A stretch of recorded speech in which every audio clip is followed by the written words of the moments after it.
I am a licensed professional counselor as well as a board-certified dance therapist. And as a counselor, I have couples that come to see me for couples counseling, but it's really my dance therapy that I find the most useful. As dance therapists, we are taught the dance of relating. I had this couple come to see me, and fairly early in my work with them, I asked them, as I do many of my couples, would they be willing to do an experiment? It would involve putting their hands together and experimenting with pressure, the pressure between the two of them. Sometimes a lot of pressure, like pushing in really hard, and less, and sometimes just the tiniest bit of pressure to see what they liked. What kind of pressure did they like having between them? And they said, okay. Now, when I do this with couples, if they do it sitting down on the sofa, then it's a little awkward because they have to torque their torsos to get their hands together. But because they're seated and grounded, they're more able to experiment with pressure in their arms and in their centers. If they do it standing up, it's a little more convenient. There's less torso torque. But people are tempted to lean in order to create the pressure, and that becomes more about support. Couples often want their partners to provide a kind of support that they didn't get growing up, and that's unrealistic. So with this couple, I suggested they do it sitting down. They discovered what I kind of thought they might discover. Mark, we'll call him Mark, really liked a lot of pressure. He really liked to feel Sandy pushing against him. But Sandy, just like the tiniest bit of pressure, just hardly, barely feeling the energy of him there, it was exciting to her. It was sexy.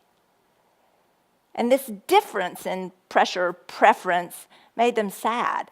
For Mark, when he didn't have the pressure, when it was just a little bit, just light, he felt kind of lost. He felt alone. He felt like, I can't find you.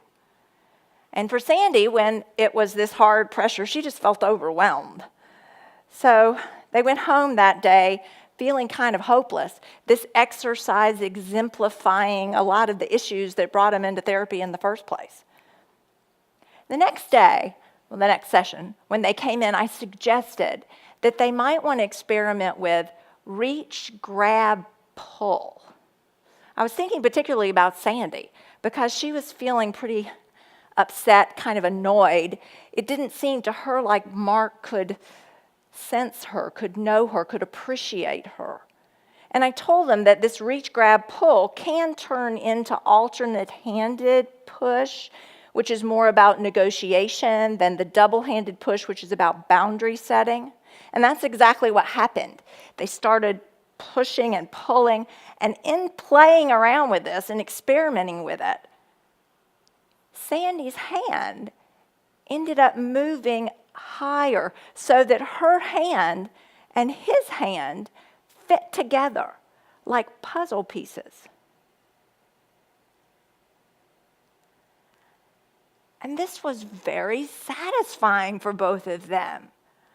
For Mark, he talked about how with this fit, this puzzle piece fit, he felt her in a solid kind of way and didn't need so much pressure to find her.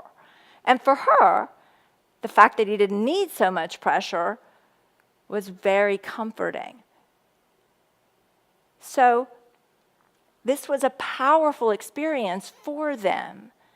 They had moved through some grief, accepting things that they couldn't provide for each other, that they missed out on in childhood.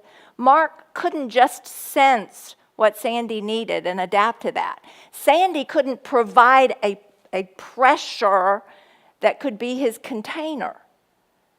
And as they moved through this acceptance, they were able to be more creative in negotiating compromise.